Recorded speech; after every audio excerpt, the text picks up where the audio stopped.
রবীন্দ্রনাথ, বিনয় মজুমদার। তবে তো রবীন্দ্রনাথ আশা আছে। তুমি আছো কলকাতা থেকে দূরে, গ্রামে, যেখানে সমস্যার সমাধান পাশাপাশি শুয়ে থাকে।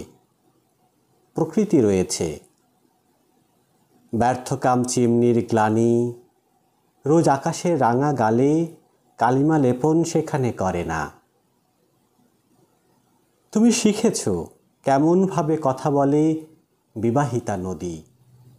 এত জল নিয়েও সে অতি অকপটে চায় কার্তিকের কিছুটা শিশির।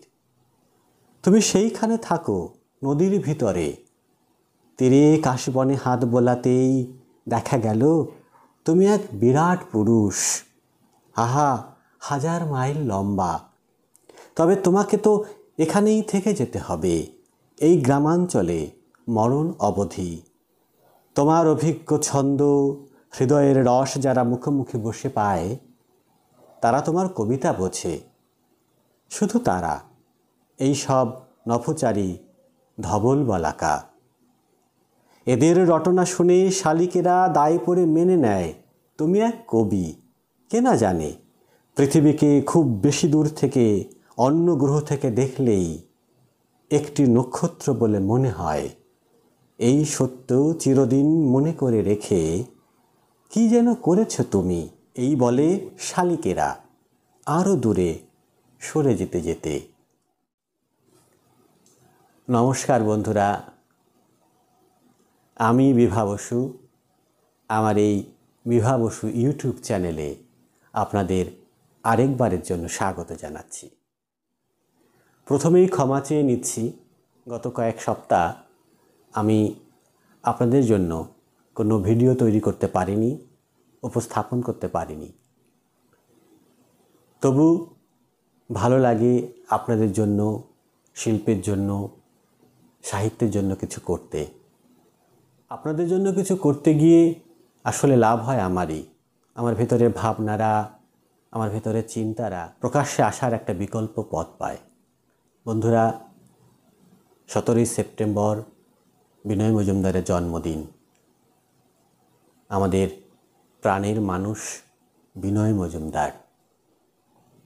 আমি প্রথমেই তার রবীন্দ্রনাথকে নিয়ে লেখা রবীন্দ্রনাথ নামক কবিতাটি পাঠ করে শোনালাম। অনেক বড় মানুষকে নিয়ে, অনেক কবিকে নিয়ে, অনেক কবির, অনেক বড় মানুষের কবিতা রয়েছে। রবীন্দ্রনাথকে নিয়ে অনেক কবি কবিতা লিখেছেন। অনেক আধুনিক কবি, যদিও তারা উপরে উপরে রবীন্দ্রনাথের বিরোধিতা করেছেন, রবীন্দ্রনাথকে শত্রু ঘোষণা করেছেন, কিন্তু ভেতরে ভেতরে অসম্ভব রবীন্দ্র প্রেম ছিল তাদের। সেগুলো বোঝা যায় তাদের রবীন্দ্রনাথ বিষয়ক কবিতা প্রবন্ধগুলি পাঠ করলে। আজকে বিনয় মজুমদারের এই কবিতাটি পড়ে আমার বারবার করে মনে হচ্ছে যে রবীন্দ্রনাথ বিষয়ক যতগুলি কবিতা আমি শুনেছি, আকারে প্রাকারে, ভাবনায়, বৈদগ্ধ্যে অনেক অন্য রকম একটি কবিতা। রবীন্দ্রনাথকে কোনো কবির কবিতার মধ্যে আমি এত ব্যাপকভাবে, এত বিশাল রূপে কখনো অনুভব করিনি। সেটা হতে পারে যে আমার দুর্বলতা, আমার ভাবনার দুর্বলতা, আমার বুঝতে না পারার দুর্বলতা। তবুও আমার এমনই মনে হলো, আমি আপনাদের সামনে সেটা শেয়ার করলাম। কতগুলো দিক থেকে এটা আমার মনে হয়েছে। প্রথমত, রবীন্দ্রনাথকে তার শহুরে জীবনযাপন দিয়ে কখনোই পরিপূর্ণভাবে ধরা যাবে না। আমরা যদি রবীন্দ্রনাথের জীবনীকে একটুখানি খেয়াল করি, ভালোভাবে যদি একটু খেয়াল করি, তাহলে দেখতে পাবো প্রকৃত রবীন্দ্রনাথ হয়ে উঠেছেন সেই পল্লী বাংলার নদীতে, নালায় ঘুরে ঘুরে। আমরা জানি শিলাইদহ, শাহজাদপুরে বা আরও তার আশেপাশের এলাকাগুলোতে, যদিও তার কাজ ছিল জমিদারি পরিদর্শন করা, তবু আমরা জানি সেটা ছিল তার প্রকৃতপক্ষে প্রকৃতি পাঠ। শহুরে কোলাহল, চিমনি ধোঁয়ায় বিষাক্ত পরিবেশ, এই সব কিছু ছেড়ে তিনি যখন নির্মল সেই বাংলার প্রকৃতির মধ্যে, নদীর মধ্যে, বিবাহিতা নদীর মধ্যে, সেই শস্যশালিনী নদীর মধ্যে, প্রকৃতির মধ্যে ঘুরে বেড়াচ্ছেন, তখনই প্রকৃত রবীন্দ্রনাথের জন্ম হয়েছে। রবীন্দ্রনাথ প্রকৃতভাবে আত্মদর্শন খুঁজে পেয়েছেন, জীবন দর্শন খুঁজে পেয়েছেন। আমরা গোরা উপন্যাসে দেখি রবীন্দ্রনাথ গোরাকে পাঠাচ্ছেন গ্রামে। শহরে বাবু কালচার থেকে সে যখন বেরিয়ে আসছে চরঘোষপুরে, তখন প্রকৃতপক্ষে সে ভারতবর্ষকে খুঁজে পাচ্ছে। এই গোরা আসলে তো রবীন্দ্রনাথ, যখন তিনি ঘুরে বেড়াচ্ছেন বাংলার পথে, বাংলার নদীতে, নালাতে, প্রকৃতির মধ্যে। একটা জায়গায় আমার খুব আশ্চর্য লেগেছে, এইভাবে রবীন্দ্রনাথকে কেউ দেখেছেন কি না আমি জানি না। আমরা রবীন্দ্রনাথের ছবি যদি কল্পনা করি তাহলে দেখতে পাই সেই সাদা কেশের, সাদা দাড়ির সেই মানুষটিকে। বাংলার শরৎ যখন মেতে ওঠে, মাইলের পর মাইল, হাজার হাজার মাইল জুড়ে যে কাশ ফোটে বাংলার নদীর চরে, তার সঙ্গে একটা আশ্চর্য মিল আছে না রবীন্দ্রনাথ ঠাকুরের সেই ছবিটার। আমার তো মনে হয় বিনয় মজুমদার এই হাজার মাইল দীর্ঘ এক রবীন্দ্রনাথের ছবি দেখতে পাচ্ছেন এই কাশফুলকে স্পর্শ করে, নদীর চরের কাশফুলকে স্পর্শ করে। এইভাবে কেউ দেখেছেন এত তন্ময়ভাবে, এত প্রকটভাবে রবীন্দ্রনাথকে? অনেক বিশ্লেষক, অনেক ভাবুক রবীন্দ্রনাথ নিয়ে অনেক কথা লিখেছেন, কিন্তু রবীন্দ্রনাথের ব্যাপকতা একটা লাইনের মধ্যে আর কোথাও যে এইভাবে ধরা পড়েছে আমার মনে হয়নি। বন্ধুরা, আপনাদের কি মনে হয় সেটা আমাকে জানাবেন, জানালে আমার ভালো লাগবে। আমি যদি ভুল বলি তাহলে আমি নিজেকে সংশোধন করে নিতে পারবো। আর একটা জিনিস এই কবিতাটিকে আমার কাছে বেশ মোহনীয় করে তুলেছে। রবীন্দ্রনাথকে কারা বুঝতে পারে?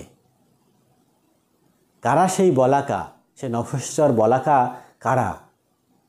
সেই সমস্ত মানুষেরা যারা রবীন্দ্রনাথের কাছে এসে, রবীন্দ্র সাহিত্যের কাছে এসে রবীন্দ্র সাহিত্য পাঠ করে তাকে বুঝতে পারেন, তাকে বোঝার চেষ্টা করেন। তার পরিপ্রেক্ষিতে বিনয় মজুমদার যে উদাহরণটি দিয়েছেন সেটা একদমই বিনয় মজুমদারেরই উদাহরণ। আমরা বারবার করে বলি, বিনয় মজুমদারের কবিতার প্রধান যে অভিমুখ, বিজ্ঞান মনস্কতা, বৈজ্ঞানিক শৈলী, কাব্যের সঙ্গে বিজ্ঞানের একটা অপূর্ব মেলবন্ধন, এখানেও আমরা তাই দেখতে পাই। আপনারা দেখুন, বিনয় মজুমদার বলছেন রবীন্দ্রনাথ একজন নক্ষত্র, এটা বখেরা বুঝতে পারছে, যারা তার সাহিত্যের কাছে আছে তারা বুঝতে পারছে, কিন্তু সেই কিচির মিচির করা, নিজেদের মধ্যে ঝগড়া বিবাদ করা, সেই সমস্ত মানুষেরা কিন্তু বুঝতে পারছে না, সেই সমস্ত প্রাণীরা কিন্তু বুঝতে পারছে না। তারা ভাবছে যে রবীন্দ্রনাথ একজন বড় কবি হলেও হতে পারেন।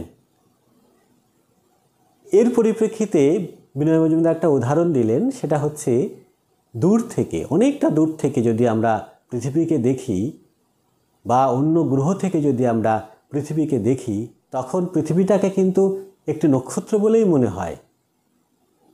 তাহলে রবীন্দ্রনাথকে কাছ থেকে দেখলে পরে প্রকৃত রবীন্দ্রনাথকে বোঝা যায়, রবীন্দ্রনাথকে জানা যায়। আর যারা দূর থেকে রবীন্দ্র পূজা করছেন, রবীন্দ্রনাথকে নিয়ে ব্যবসা করছেন, তারা তাকে নক্ষত্র সাজাচ্ছেন। প্রকৃত রবীন্দ্রনাথকে তারা কিন্তু কখনো নিজেরাও দেখতে পারেন না, অন্যকেও দেখাতে পারেন না। একটা আশ্চর্য ভালো কথা, এত সুন্দর একটা কথা বিনয় মজুমদার বললেন এই কবিতার মধ্যে। রবীন্দ্রনাথকে সঠিকভাবে বুঝতে গেলে তার শিল্পের কাছে, তার সাহিত্যের কাছে, তার কবিতার কাছে, তার উপন্যাসের কাছে, তার ছোট গল্পের কাছে, তার গানের কাছে আসতে হবে। সত্যি করে বলুন তো, অন্য কোনো রবীন্দ্র বিষয়ক কবিতার মধ্যে এত ব্যাপকভাবে রবীন্দ্রনাথকে ছোঁয়া আছে না গেছে?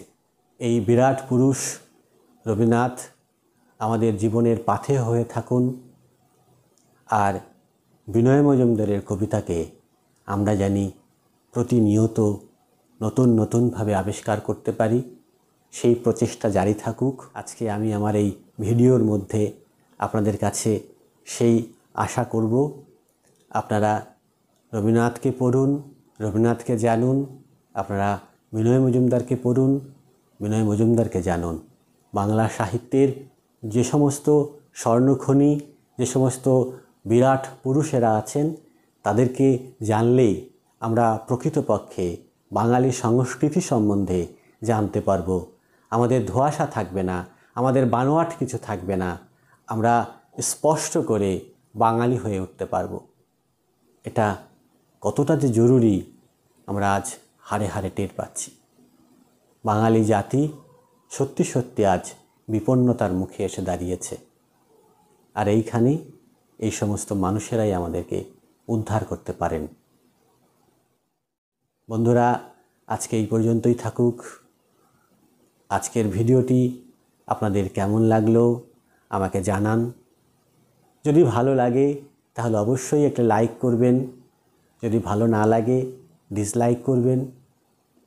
আর যারা আমার নতুন বন্ধু, যারা এখনও আমার এই চ্যানেলটি সাবস্ক্রাইব করতে পারেননি, তাদের কাছে অনুরোধ করব অবশ্যই সাবস্ক্রাইব করুন। আপনি যদি মনে করেন যে এই ভিডিওটি আরও মানুষের কাছে পৌঁছানো দরকার, তাহলে অবশ্যই শেয়ার করুন।